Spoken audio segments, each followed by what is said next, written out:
My name's Alan. This is my best friend, Albert. We're 22-year-olds living in San Francisco who just quit our jobs working in big tech to pursue our startup dreams. Come follow along while we try to figure everything out.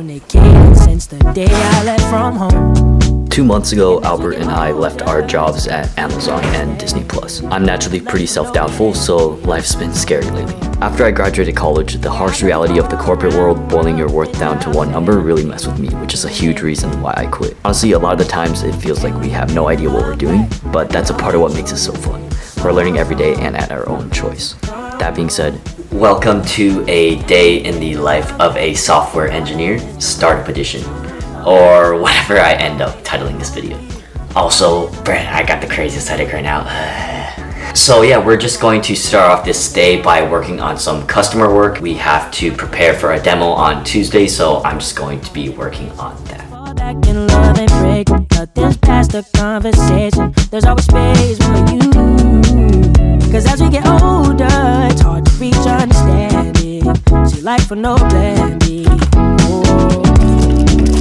Yeah, I could be all around the world, but with the family, doing anything. Can we bring the love back? I know that you've been waiting so long for it to come home again. Can we bring the love back? I know that it's been way too long. You've always been on me.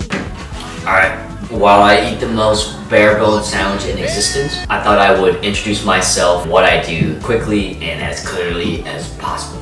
So, who am I?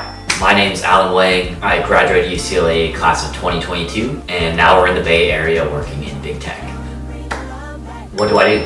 I'm building Sarah, a dev tool for data engineers alongside YC with my best friend. What technologies do we use? We use Python, Spark, SQL, XJS, and React as well. We use databases like Snowflake and Databricks, and of course, ChatGPT. And then a random little fun fact that everybody does at any orientation event. I'm a twin, and I also have 2 little twin sisters. So my family has 2 sets of twins, and we've also moved around the US on 10 or so separate occasions. Do you dream alone under the moon? Is it? A moment of silence for the weights we started this chair, bro. They already know, back in high school, every day was push day. No day was leg day. We're gonna go kill this workout and hopefully not get kicked out with the camera. We'll be stealthy with it. Yeah.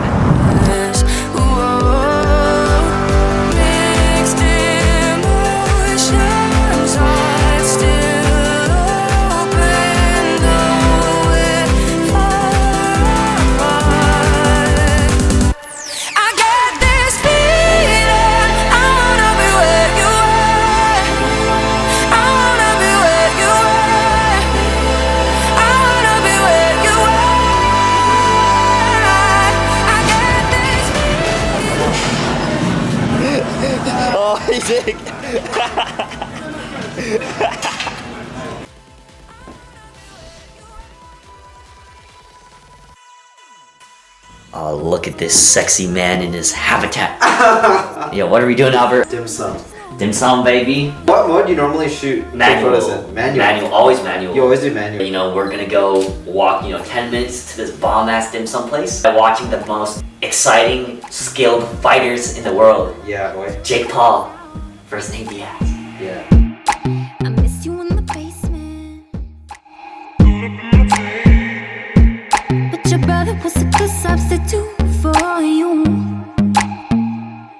And if you love me, but you never let me go. When the roof was on fire, you never let me know. Say you're sorry, honey, but you never really shown. Important business decisions going on. Yeah, okay. One of the shell involved. All to go, right? Yeah, all to go, yeah. Dinner on you, Albert. Thanks, bro.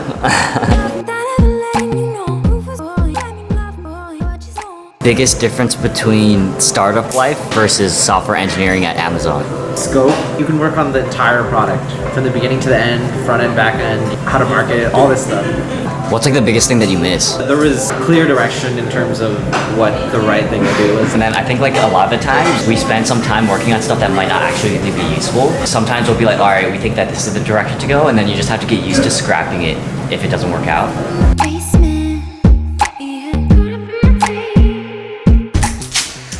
Alright guys, dim sum, mukbang, Nigakata avocado got nothing on me, bro. They call me Wangakata Asparagado. What the fuck?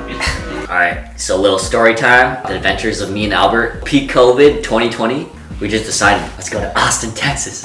We hopped on a plane and just yeeted it all the way out to Austin, Texas. We were there for maybe like 3 months and it was hella fun. Then once it came to the last day that we were gonna be there, I was like, bro, we got a fucking cliff jump. We were going for this money shot. Yeah. On film videos back then too. And the money shot was me wearing like fully clothed, my backpack, just jumping off of like a 30-foot cliff. So then we do the hour-long drive outside of Austin. 10 minutes into it, we start seeing some crazy shit. Like we see Confederate flags everywhere. We drive in and it's kind of late. Like the sun is already starting to go down a little bit. We're like, oh shit, we gotta hurry up. We pull up into this rural campgrounds. Dude, everybody there is old Texas. The way this cliff is set up, we had to go across a little like ravine. So we had to walk around the lake, cross over this creek/ravine, and then circle back to the other side. It's actually a pretty big trip. One of my friends that was with us. Varun stays behind, and me and Albert cross that ravine, and then we finally get to the actual top of the cliff on the other side. And so we see Varun all the way across the lake, and then we just yell at him, alright, we're good. And I look down and I'm like, oh fuck. 30 feet up, right? It's pretty high. It's starting to get dark, and I've got the camera. Alan's doing this all because he's super excited to get this shot for his video. Money shot. I'm like shaking. It's getting cold.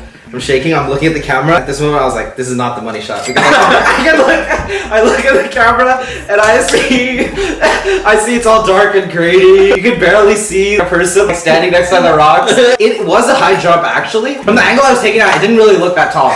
So it, like took out all the cool elements of it. But he was ready to jump. We couldn't see the rocks at the bottom, right? I checked online how to make sure you don't bash your head in on the rocks when you cliff jump. I'll go swim under there and then check it out. But obviously we didn't have the time to do that. So I was like, alright, screw it, let's fucking send it. Behind me, he's like shaking. He's like, alright, hurry up. And then Varun's like all the way across on the other side. Like he's like, hurry up. The This is moments before disaster. This is when we were still. And dude, you could tell it's like cold. At that point, I was like, ah, and I just sent it over the cliff. And then when I hit the water, it was so cold. I don't know what I expected. I didn't think it'd be that. It was freezing. But then the moment I hit it, my sweater started filling with water, and my bag started filling with water. I was like, damn, fucking natural selection. Taking its place right now. And I was like, oh shit, because it felt like I was swimming with a bag of rocks at that point. Obviously, sharks aren't in the lakes, but I was like, oh fuck, there's like some piranhas in here. Yeah. So I fucking book it to Varun. Like, we didn't even bring towels. And Varun's like, oh, we got it, you know? And then I was like, yeah. And we're like, wait a minute, how do we get Albert? We're on the left side of the beach, and then Albert's on the right side. And in between us is the lake. And the only way to get back is to traverse the length of the beach and cross that ravine again. But the thing is, the sun's going down. I'm pretty sure we heard coyotes howling and shit. What were you thinking during that time? I was just like, I can't believe I got talked into doing that. No, just because it was getting dark, we went off path to get here. So it was like kind of hard to see how I would get back. You use the flashlight on your phone so I can see like the speck of light on the other side. It's like a speck of hope, you know? Across the ravine. While I was walking back, I didn't realize the camera was still recording, and apparently like I was like pretty pissed. I was like talking to myself, right? Fuck these but I just thought, oh, maybe I'll just go to sleep and then in the morning I can walk back. It's too dark right now to like find the way back. The walls would have gotten to you, bro. So me and Varun are like, oh shit, just gotta go and get to Albert. And then there's like cacti and shit on the ground, so then like they're poking our legs because it's dark. But like we're just running because we're trying to make use of the last bit of sunlight that's left. Was this cooked? Oh no, it just looks like that. Yeah, that's what it is. So at that point, Albert's running through the bushes on the other side. Me and Varun are just waving our lights and trying to like meet up with him. Neither me or Varun could see you. Like I thought we were gonna have to file a missing persons report or something. How did we actually find each other? We just kept using the lights because you would shine your light with the camera. Yeah. And then I would see it, and then we'd yell at each other, and then we would just move closer in that direction. Basically, with the light and yelling at each other, we would just get closer and closer. Sounds like a fucked up game of Marco Polo. Yeah, exactly. Marco Polo at night with you also get a light. That's survival edition. Don't get you by the walls of the ship. And that was how our Texas trip ended. Dude, go ahead. There's so many. What edamame. Oh shit. Is this like you sugar? You haven't had edamame? It's sugar snap peas or something? Is it? Oh, don't eat the whole thing. Wow. Oh, you just Just like money when I speak. Yo, this is Future Alan here. It's maybe about a week later. And yeah, just wanted to check in with you guys. Thank you guys for watching. It has been really hectic these past like 10 days or so. Honestly, it's been pretty tough and I feel like a pretty low point mentally. Also scared because there's like a bunch of investor meetings that we're doing right now to raise our seed round. And I have maybe 7 to 8 of those tomorrow. And yeah, really nervous to see how they go. But I know that, you know, hey, I put in a lot of work. Me and Albert have both put in a lot of work. We'll give it our best shot. And yeah, whatever happens, happens. All I know is I'm really thankful for you guys. Really thankful for everyone that is, you know, supporting. So really thank you guys. And yeah, we'll do my best not to let you guys down. Thank you.